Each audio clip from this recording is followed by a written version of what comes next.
And so without further ado, I would like Leah, if you could just give us a brief introduction of who you are, what your book is about, and then kick us off with a short reading of some poems before we begin the discussion.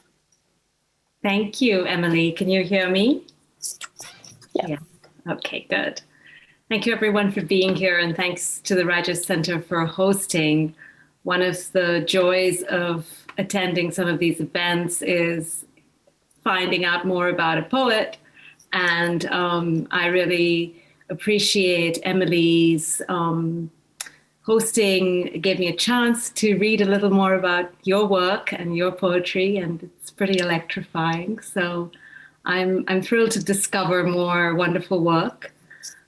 I am from India and have lived in the Washington area for many years now, about 15 years. I came to Washington as an adult, following my mother, who is on this lovely Zoom, who was newly married to my stepdad, who's also here, and so one thing led to another, and I wanted to be closer to her. She was a single mom when I was growing up. We kind of grew up together. She was a young single mom, and so we found ourselves in America because my stepdad's American, and that's a little bit about how I came to be in the U.S. But there are three major themes in my book, which is a story of the world before the fence. You can find it on my website, leahmehta.com, and with Politics and Prose and other places. There's three major themes. One is the theme of migration, and quite specifically based on my own imagined ancestors. And my first poem in the book is called Refugees, and it invokes the names of my children and my family, my grandparents, my daughter, one of my daughters, and does so almost like a religious intonation that takes us back to what is often a way of speaking by the priests in my community and in many other communities. There's a Jewish saying of names that is similar to the Zoroastrian, which is what I am, saying of names. And so there is a certain cadence to some of my work that goes back to that kind of intonation. And the history of the people that I come from, the Parsis of India, very much identified as Indian, is that we came in many waves from what was then Persia, starting in the 900s, and right up to the 20th century, where my own paternal grandmother's family came in the late 19th and early 20th century to India from what was slowly becoming Iran. But we identify not as Iranian or Persian so much as Parsi culturally, which is very specific, and there's about 80,000 people left in the world. And then I like writing about the geography of cities, and my great muse is Bombay, and I like to think of myself as a Bombay poet. But it really is in Washington that I have my other great muse, which is Washington, and the natural environment that you step out of your door and experience with the forests, the rivers, and also with a deeply divided city that really doesn't connect east to west because of the Anacostia, because of transport links being very limited between east and west. And so a segregated city with 395 running through it. And I'm very interested in how we build cities to reflect our separation. And so, those are the three big themes that are, my history, the geography of the cities I'm from, and then nature. And I guess, like Anai Nin is supposed to have said, we don't tell stories as they are, we tell stories as we are. And so this first poem is an imagined ancestor coming to the coast of India. And when I first read it, many people thought it was a contemporary poem and wasn't set in the past at all. Refugees, circa 917 AD. Epigraph. It will be well if we leave this country and run away towards Ind for fear of life and religion's sake, said the head priest. Then a ship was made, ready for the sea. Instantly they hoisted sail, placed the women and children in the vessel, and rowed hard. From the Kissa-i Sanjan. End of the epigraph. The boat is too small for so many, and only the twin babies sleep, drunk on milk and swaddled tight, rocking against their mother are mighty, as the men row hard into the familiar waters of the Gulf of Hormuz for the last time, the starlight on the receding mountains dimming fast until what is left of this new moon night is the abiding light from their holy fire, fed carefully by their priest with sticks of sandalwood, pulled from deep in his white robes as he looks east into the black Arabian Sea. All the joy and blood that had come before, already turning to myth, he counts how many generations it takes to go from conqueror to refugee. Gold bangles ring out as the twin babies are given to their grandmother, then great-grandmother, and passed back to their mother, 17, back erect, molten copper hair, fawn brown eyes, flecked with green, hiding tiger, quick to anger, as quick to forgive the everyday abuses girls seem not to know they carry. The father, Sorab, 25, son of Bazan, named after his grandfather, Sorab, the same names alternating and reaching back into the oldest Persian towns, winding up rivers into orchards where they planned this winter voyage.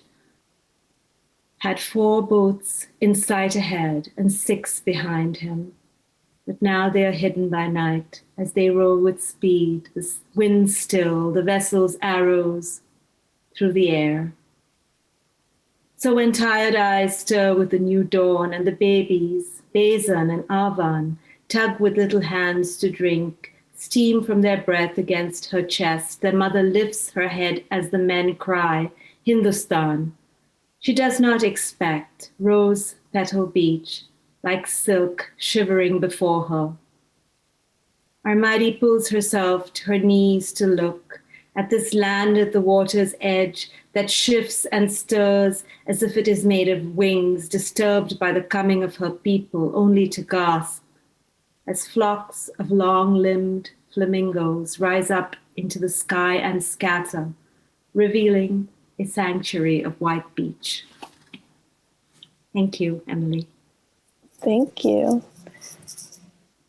I think that's a great place to begin, thinking of the collection. It starts the collection, right? But it also just kind of gives us a lot of the sound play that I noticed in your poetry, and the emphasis on these very visual details, but also very descriptive, figurative language as well. So I'm excited to really dive into this conversation.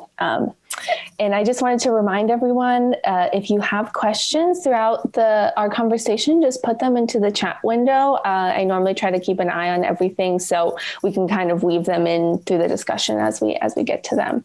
And also, please buy the book. I know that the link has been posted a few times in the chat, but that is just an important way to support our writers. And of course, after hearing that first poem, I'm sure everyone is off to purchase it right when we're done.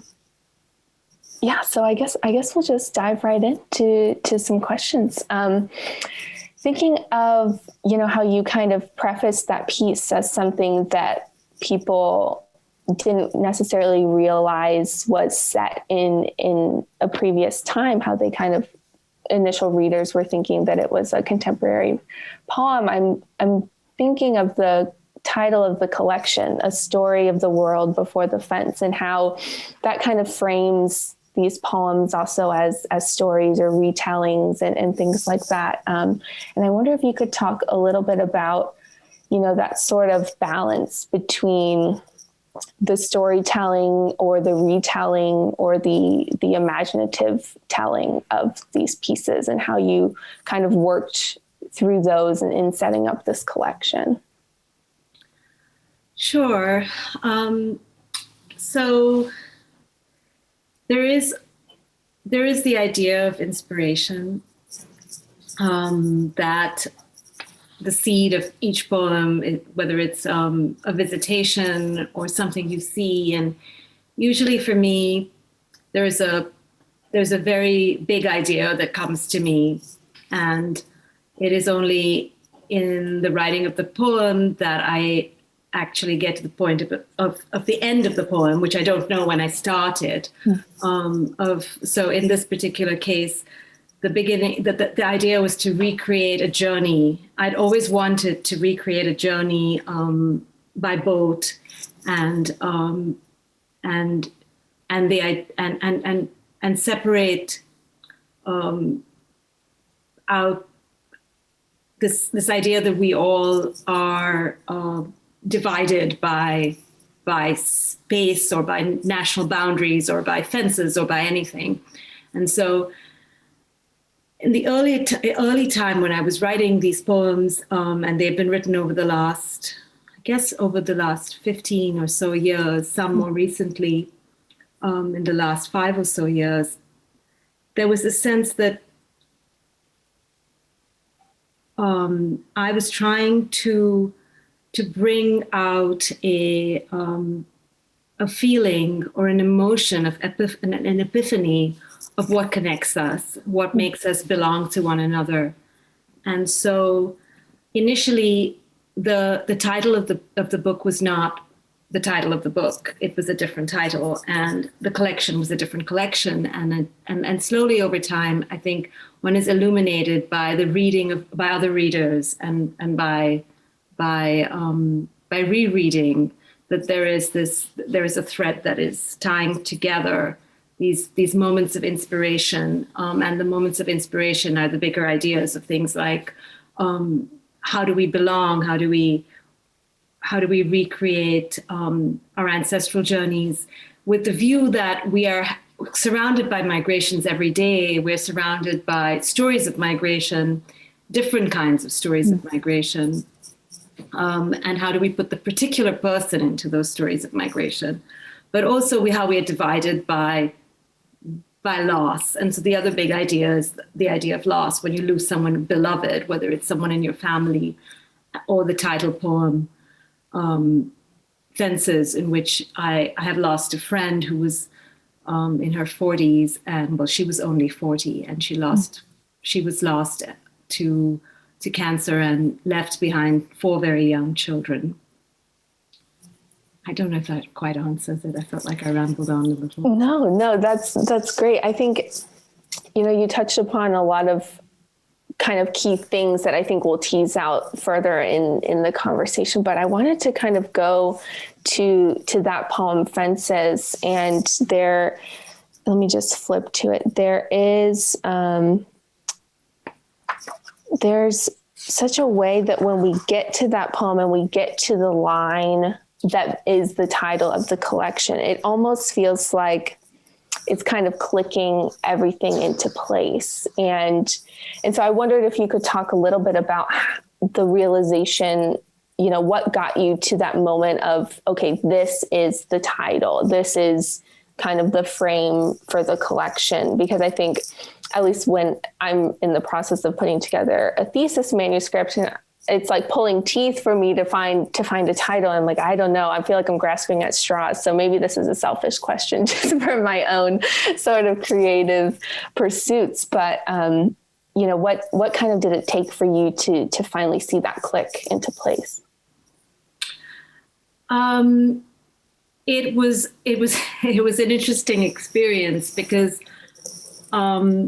my friend and one of the people who blurbs the book is the West Virginia poet Randy Ward, and I sent her different iterations of the title, and we went back and forth endlessly on the language.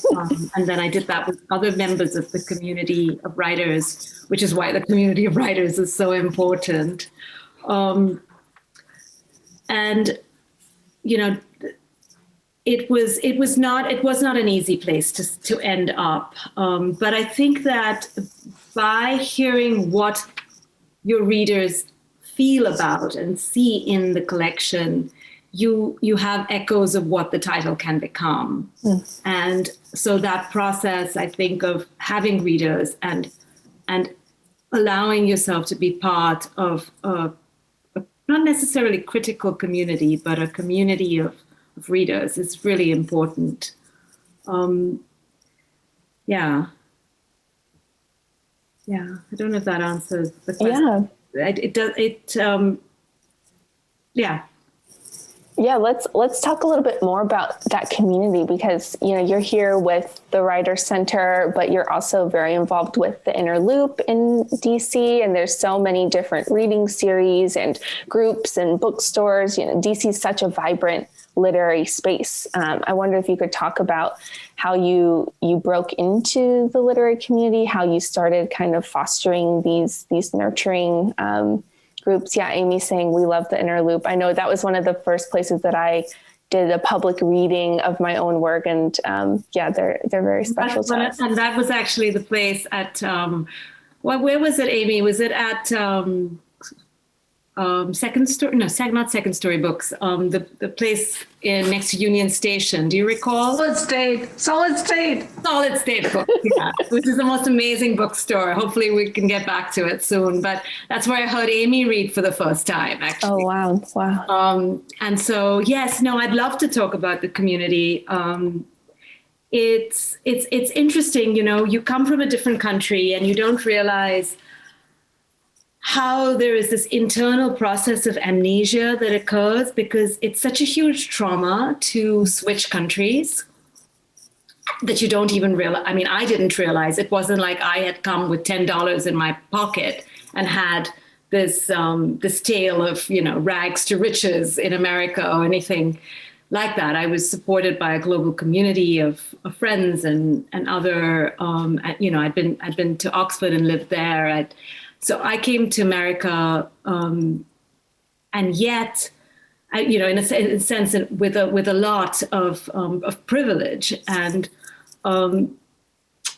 yet I discovered as I was going along that I forgot a lot of who I was before I had left India, where I was writing and I had a book out, and I think perhaps a lot of people who are in the Washington D.C. area will relate to this sense of loss, and not really, you don't even know what the loss is until you go back and examine it years later. And so I spent almost 8 years having no literary contact.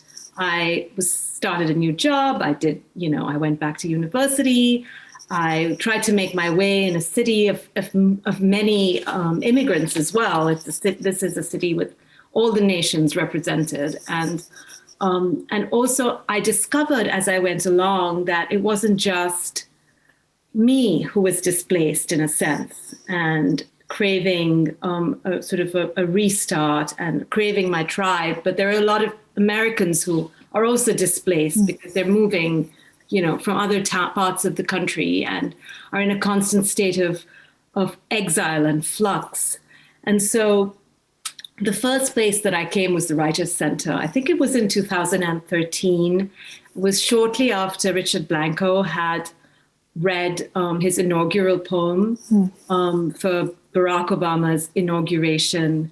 and someone must have mentioned it. And so I came to an open mic, and I came to Richard Blanco's reading, and that's where I met Dan Vera and Deanie McCullough and others who became my community. And it's, it was Dan who in 2016 sent me a message on Facebook. And I don't know if anyone knows his work. He's an amazing poet and person. And he sent me a message on Facebook and said, "Hey, I heard you at the Joaquin Miller reading series, or do you have a book that you're working on? Send it out, send it to us, send it to," and it was other poets like that who encouraged me. And there's a vast number of them. And Split This Rock as well has been, another place of rest and a place of inspiration, great space of inspiration. And I was thinking back on this idea of community, and I realized that there were all these signs that were up in that first day when I came to the Writers' Center. And this is not a plug for the Writers' Center, really. It so happens that Sarah Browning's poem at the time of the Iraq War was actually printed out on a huge banner in one of the rooms. And that's where I first saw her work and came to know the Poets Against the War, and then Split This Rock. And of course, Reggie Kabiko is here, and he's on the board of Split This Rock. And so it just one thing led to another. And it's the most important thing because that was where I met Tim Siebels through Split This Rock and through AWP. And he was another big encourager of send me your manuscript. And he worked with me on it to decide which poems to keep, which poems to leave behind, and so on. Yeah. Yeah, that's so important. I think something that, writing can feel so solitary. You feel like you're doing this thing all on your own, and you're drafting these poems, and you're wondering, well, will anyone see them if they don't get published? And so that community of people who not only you can share work with openly, but you're learning from their work and they're learning from yours. And it's really, it builds up. Everyone's work is better for it. I think that is just so important, especially now.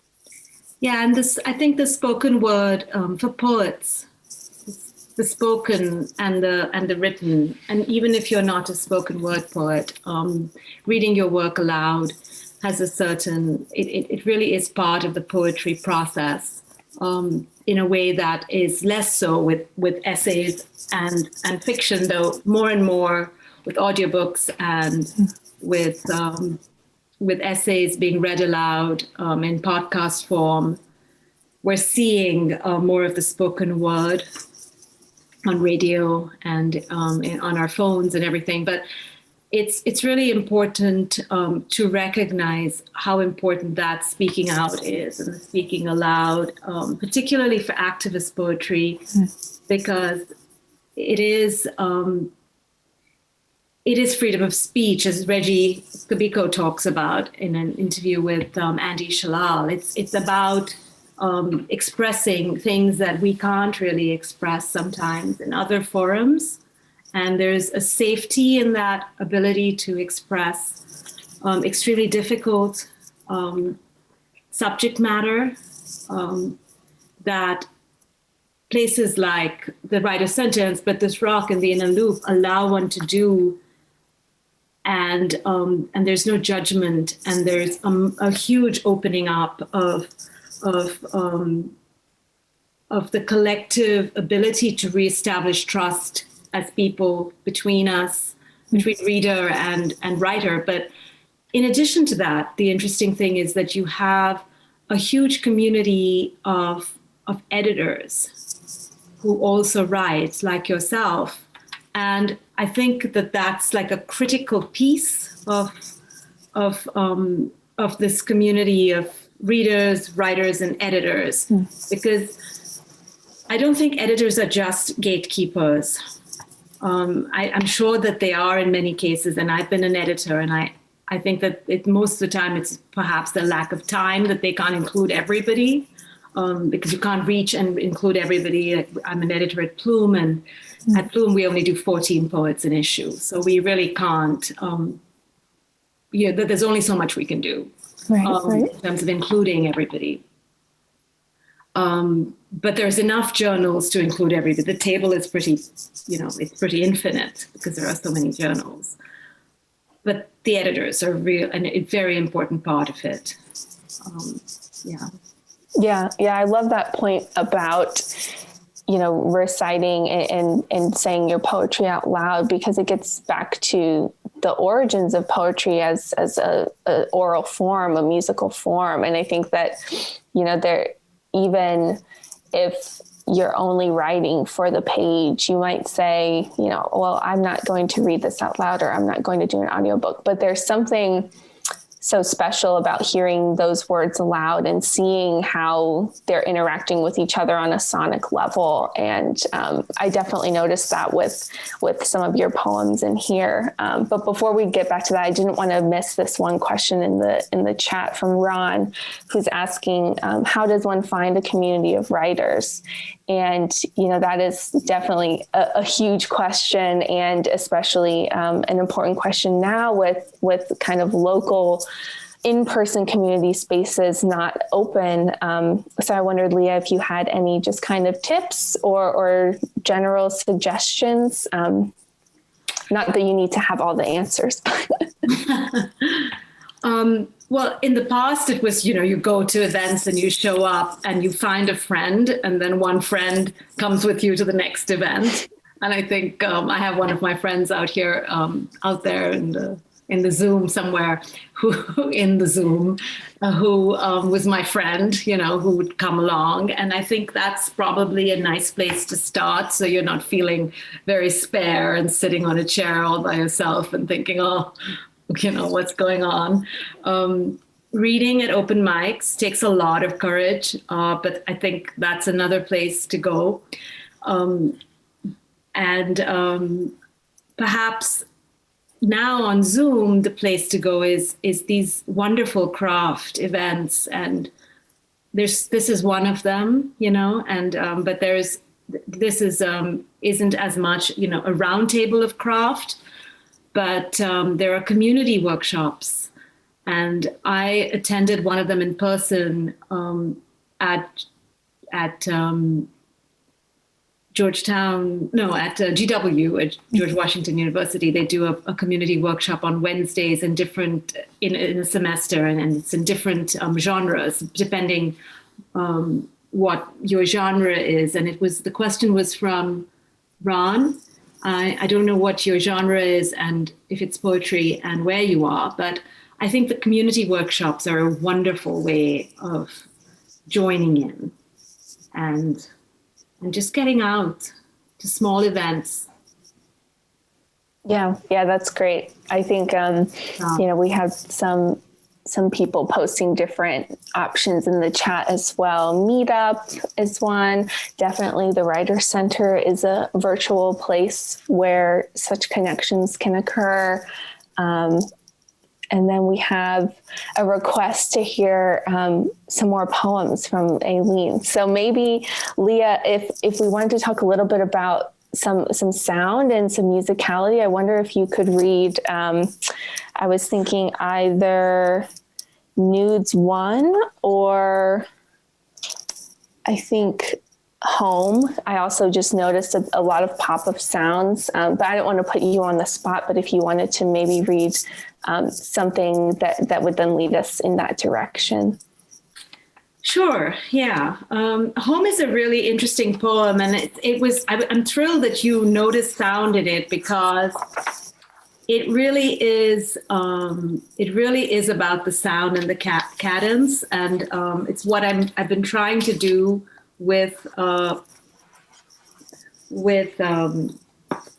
trying to take the cadence in my mind and my head and put it on paper.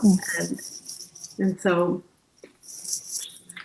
I'd be happy to read it. It's a bit longer than Nudes. Is that okay? Yeah, please.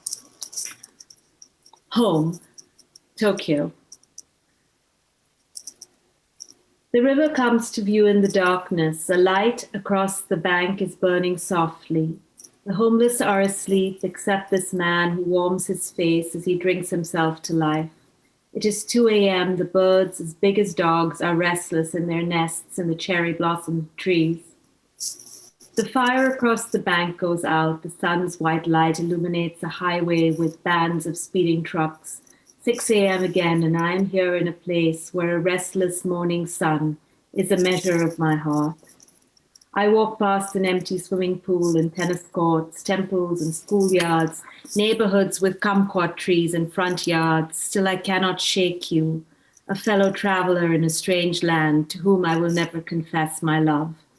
I tremble through each breakfast, my stomach ready for a race. I lose my possessions on trains, on buses in the rain, my slippers lie forgotten. The gravel on the road, it's too real under my feet. The swooping of typhoons skins my scalp. I can keep walking through the night if you are here beside me, as you often are. The quiet light across the bank carries a silent meaning when you brush against my hand. It is the struggle of those who fall outside of love and can't return. So far from our homes and from our measured safety, I choose a perfect moment I know I can sustain, not just blind love, but the permanence of love, love outside of you. For we will never be husband and wife, and I will never be the woman on her bicycle, bringing home fresh fish to cook for you and our child. Nor will we pop a bottle in the rain like this homeless man, speaking only to strangers, never to the ones we love. I watch the way your face changes with the day, the lines steadily spreading below your eyes, because I make you laugh. I watch my face in the mirror in my hotel room as the steam rises up from a tub the size of a baby's cot. In a few days of knowing you, my laughter has returned. What is love, I want to ask? Is it steadfastness, or is it the crazy certainty of gently carrying a steady state of nervousness? It is lying beside you in the darkness, never making love. It is crossing from my dreams into yours and dragging you back from night terrors that haunt you even when you are so far from those who are buried because justice was too late. At first, I think you are less afraid of home than I am, but now I know it is the softness of England that makes you hate it, makes you seek out wars. When I leave you on a cold summer's day, clouds gather fast. The final typhoon grabs my hair, pulling me forward into my next life. Left behind, you stand amazed at the stars in the sky, a million cells I gifted you to celebrate that walk on hard cement beside a river where men never go home because they're ashamed of who they are. Thank you. Thank you for reading that one. I think those sounds, especially the S sounds and at some points the SH, the sh sounds really just come through. I mean, on the page, but when you read it, I could just, they immediately popped. And this poem also uses one of the best words, which I think is kumquat. I think, that could be a prompt on its own, work the word kumquat into a poem. But since you mentioned that this poem, you were kind of focusing on the sound play with this one in particular, I wonder if you could talk through that impulse, what draws you to playing with that musicality? Is it the subject matter, or is it, just kind of pushing your artistic creativity on the page? So there's two things that are happening in this poem, and it's a great example. One is there is the, how we seek our voice as poets and as writers, and it takes a while when you're younger to find it and to nail it. And this poem is in my voice. It is that finding of the rhythm of my own specific voice that I can give rein to in this poem. And so It's also that the lyric poem and the narrative poem is a big influence in my work, which you can hear a little bit, I hope. And this particular poem was written in memoriam for Matthew Arnold's Dover Beach. And I am not sure if anyone wants to pop it into the chat, but you're welcome to look it up. And it was written during the Industrial Revolution, a very long time ago in the mid 1800s.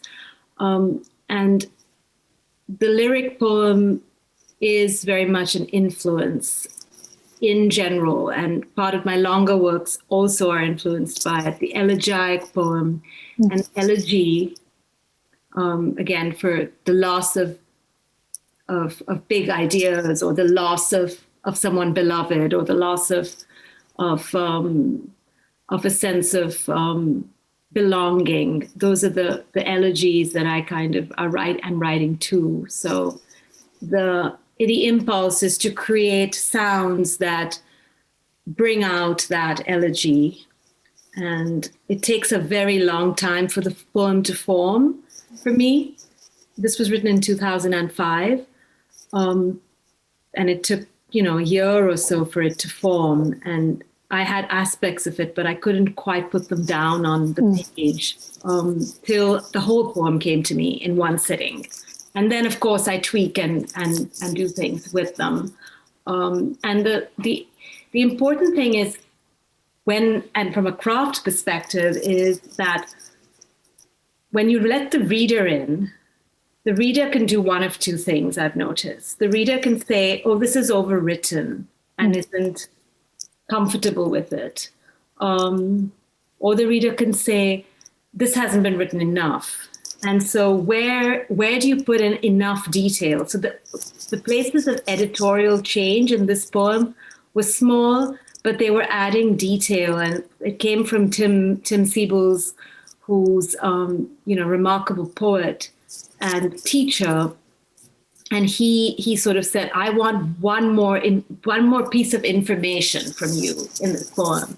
And so then not to disturb that structure and the sound of the poem, and give enough information. Because in a lot of cases with my poems, and I'm sure with many people who write, Emily, I think reading your poems, I imagine this is something that comes out for you, is that there is a privacy element to both the subject matter and the people who are in the poems, especially if they're autobiographical, which they aren't always. Some of them are persona poems. And then there's the privacy, your own privacy, and how people who know you or people around you will see what you're writing and how private they are. And I think that's where how much information you're willing to divulge in the poem comes in. And so it's a delicate balance between craft, privacy, and musicality and organic, like integrity, so to speak. Yeah. Yeah, there's a way that, we're kind of, as writers, it's stuck in that sort of paradox where we are wanting to share, but we're also wanting to withhold. And it's kind of striking that balance is the difficult part there. Yeah, that's wonderful. Also, something that I noticed in this poem is it seemed like it was really engaging some of the larger themes of the collection, what is home, this idea of movement, and also the way that there's this sort of, we start with thinking of like what the two people in the poem are not, and then we kind of end thinking about what love is. And so this kind of duality of existence and definition and things like that. So thank you again for reading this for everyone. We have a question in the chat from Yasmin. How do you feel about using supporting elements to poetry, such as music, dance, sound, singing, etc.? I enjoy hearing it in other people's work sometimes, Yasmin, but I am not a great supporter of it in general.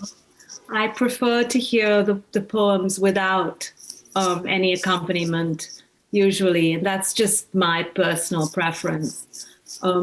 So much in a poem needs to be heard, and so much of language is already musical that I don't feel like music adds to it always. But I'm always happy to hear it and to listen. It's not something that I'm driven to want to do. I know some wonderful poets who are also dancers and musicians, and they don't always mix the two.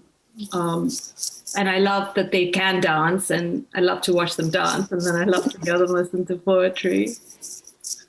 Yeah. Yeah, this is kind of bringing me to another question, because you also work in fiction and you write essays. So, poetry isn't the only creative writing that you do. So I wonder if you could talk a little bit about how, one genre influences your work in another genre. What do you carry over between your different works? I write a column and essays, and I write primarily fiction. 90% of my writing is fiction. And then, there's poetry and there's essay, maybe 5% of the time. And I feel like each is so separate from the other, because the creative impulse to write about belonging is, and about sort of this sense of geography and nature, and the way that cities and families overlap in terms of the violence of within families, within cities, racial violence, other things, is something that I like to explore in poetry. And I don't explore in the same way in fiction at all. I write short stories as well, and I very much don't explore those in short stories. I almost guard these different separate sections of my writing separately. But underlying all of that are my major influences, being from Bombay, being from Washington. And so obviously, I guess, some of the themes come through, especially the activist themes. And my upbringing in India was in a very progressive school, and we had people from the South African anti-apartheid movement coming to my school, and we grew up in this post-independence, extremely powerful ideas about what India was, where it lay in the global community, and all of those ideas, along with a number of humanistic ideas, definitely influenced my essays and find their way into the poems. Yeah. Yeah, I think it's always interesting to hear how people, navigate working in these different genres. Because I noticed a few, sections of your longer sequences, the longer poems, had some sort of sections that maybe would be more prosaic, but not prose. So I was wondering if that was something that, you kind of were actively blurring within the lines there, or just what was necessitated by the poem itself. It is interesting that element of prose and poetry, and that the longer poem, because again, there's the inspiration and then there's the epiphany, and both of them are related to these ideas or these activist themes that I sometimes bring out. But I find that the longer poem and the different forms, so you have, 1, say, to 10, and in some of my longer poems, and I go back and forth between elegy and then prose, actual prose, and it's actually really useful from a craft perspective to use the longer sort of span of history and of details and bring them into the poem without affecting the narrative flow or the elegiac sort of flow of the poem. So you can have both present and they don't interfere with each other. So it's not too much information. And so there's obviously models like Louise Glick and Jane Hirschfield. They write these longer poems, and they will sometimes have just an imagistic piece in them, and that really appeals to me. I did that organically, but I see it being done, and I think, okay, I can do that. It's all right. Yeah. Yeah. But Yeah. I don't think it's because I'm a prose writer also that I'm embracing that form. I think that's the poetic form separate from the prose form. Yeah, it's almost as if it's a way to like continue the momentum of the longer pieces, and kind of build the connections out through the sections. What I noticed there. Yeah, and if one is looking for context, which is something that I'm extremely interested in, and history, then that allows one to do things that one cannot do as easy. I cannot do always as easily in a shorter form, but it has been done very well in shorter form. One of the greatest poems in the last decade is Telemachus by Ocean Vuong. And he really does that. He kind of nails it in a pretty small space. And I remember we came out in the Beloit Journal around the same time, and we're reading at AWP at the same time, and being very struck by that. And it is a little bit like, W.B. Yeats's The Second Coming, which again is a pretty kind of a short poem that brings in all this history. And I think that's useful, that those are useful models of how it's done in the shorter form, because it can be done in different ways. September 1st, 1939 by W.H. Auden is in the longer form. And Louise Glick is able to do both forms, as is Jane Hirschfield, and most good poets would be able to do both forms. There are so many templates out there if someone is looking to write that kind of a poem. So, yeah, that's great. I'm just going to pop back into the chat. I see a question from Nabila. How much formal education versus instinctive creativity would you say is important to write well and eventually publish? I think that formal education is important, but not necessary. I think that more important than the formal education is the influencers. Who influences you, and who are you talking to? I remember when I was very young, and I just started lit at St. Xavier's College in Bombay, and my teacher, Eunice D'Souza, was the teacher of some of the people on this call, actually, my mother included, and my mom's best friend. And then she was my teacher, and she's one of the greatest Indian poets of all time. She died a couple of years ago. And I remember, talking to her about my poetry, and her saying, just because you feel deeply does not mean you can write poetry. And that was sort of the thing she'd always throw people's poems back at them. And there we were, 18 years old, all these boys and girls feeling really deeply, panting and writing and giving our poems to each other to read. And so I think that, my friend Aditi's on the score. We were in high school together and at college together. So, so I think that having those influencers and people who say, like, I remember giving Eunice my first poems and her saying, you have to find your voice. So I didn't do creative writing. I ended up doing economics and math at St. Xavier. That's what I graduated with, and went on to do economics at Oxford, and then, public policy and environmental and energy policy.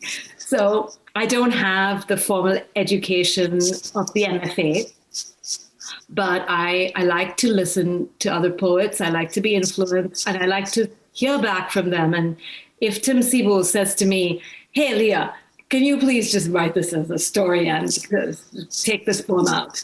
I'm influenced by him, and I'm going to listen to him. And so I think it's really important to build a group of people around you that you trust and who love you and love your work, but are also, and so that from that idea of instinctive creativity, I think is another issue that I think is really interesting, because I think we do have instinctive creativity, but like with any creative form, we need those 20,000 hours or whatever they call it to get to the point where we are able to write a certain way and in a way that's palatable to most people to hear and listen and read. And I think the instinct is one thing, but influence, not just from people, but also what you're reading and what you're writing and how much you're writing. A lot of good writing comes from writing, like with anything else. Yeah.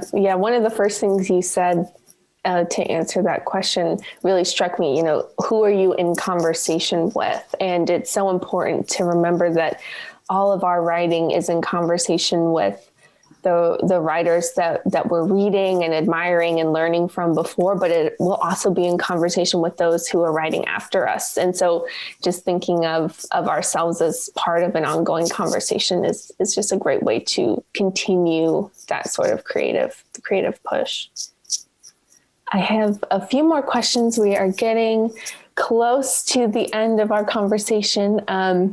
Caroline is asking, does living in the DC area at this moment in time make you want to write anything new or to the moment? Yes. I think that the last 4 years and this time in particular, Caroline, it's lovely to see you. Yes. I am writing fiction right now, and it's about a riot, and I've been writing it since July, and I was influenced by a different riot, but I think that it just became much more important to continue to write the book in this current climate. So yes, very much so. Yes. Great. And then there's a question, do you read your poems aloud to yourself as you're writing? This is a kind of a great peek into your drafting process, perhaps. I do. And I think it's the inner ear. So I have to have the inner ear working simultaneously. It is actually the inner ear that gives me the poem and the lyric of the poem. And so, yes, very much so. And sound is very important in my inner ear, as opposed to my spoken ear. Thank you for that question. Yeah, Caroline saying, can't wait to read your fiction. So I guess maybe to wrap up, could you talk just a little bit about your publishing process? Early on in the chat, you mentioned this book, was kind of finished over the course of maybe 15 years or so. And so I'm wondering, how you came to get this manuscript out into the world, what that publishing process was like. Was it previously trying to be published in a different form, things like that? Yeah, I wasn't sure if this was a full-length book or a chapbook, and I think it works very well as it does. It doesn't really matter the titling of whether full-length or chapbook, and I definitely felt like there were many poems that didn't end up in it, and I needed help with that process, and turning to readers did help that. Some of it is solicited by my friends, and that helped immensely. But at the end of the day, I think getting the book, just like all I can tell people who have a series of poems is just keep working and putting the book together and sending it out, and then and it's going to keep changing as you go. but having that impetus from other people was very helpful. And I sent it to a few publishers, and it was shortlisted for a couple of prizes. And then Finishing Line, I think it was about 6 months into sending it to them. It was October, I sent it to them. February, they accepted. And they've published so many area writers and so many writers across the US. They have a huge, diverse list. And it's been a very nice process. And I love the cover. I should talk about the cover. Oh yeah, please. Another thing. It's an artist, so it opens up into that, and it's an artist who I discovered through the journal that first published me in India. It's called Gallery, and it's published by this incredibly eclectic, themed person who just like is able to pull things from a global community of artists. Her name is Beena Sarkar Elias, and she did a cover of Gallery a few years ago with Vinod Balak, who's the painter, on the cover, and his painting was Noah's Ark. And I was really looking forward to having something that really you couldn't really place where it was. The idea that you're, where are you? Are you in America? Are you in another country? And there is the sense in his work of being global, even though he's 25 years old and comes from Kerala in India. And it was important to me to have an Indian artist, because there's so much incredible art, contemporary art in India. So it's a nice way of showcasing it. And Finishing Line was wonderful about making sure that they really worked hard at the integrity of the art and the integrity of the poems. And so it was a very pleasurable process to have this book come out and have it to have the integrity maintained. Great. Yeah, no, that does. And I think that brings us right at the 6:30 mark. And I'm so glad that we got to kind of visually see the book. And I hope that will also incentivize people to purchase it after this chat, after hearing a few poems and your process behind them. So just thank you so much, Leah, for sharing and for your honesty and kind of deep dive. I feel like we could talk for the rest of the night, but we won't keep everyone here. So thank you everyone for coming as well. Thank you so much, Emily. Thanks, Zach. Thanks, Amy. Thanks, everyone.